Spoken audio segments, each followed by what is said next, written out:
EPS 95 को लेकर commander Ashok Raut ने मुंबई मैदान में लाखों की संख्या में पहुंचे पेंशनर।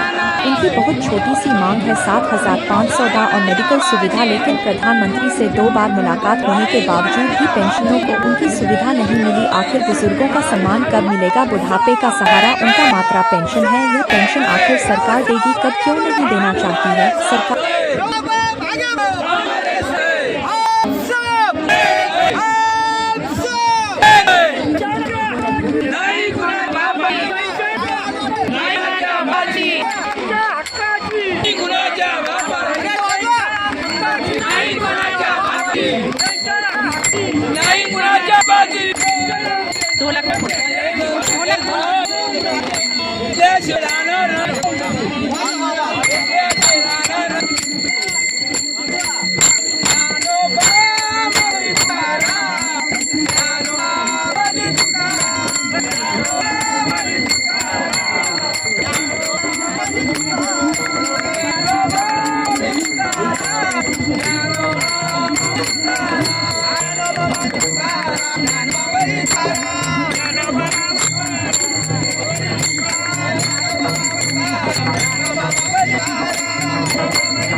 Thank you.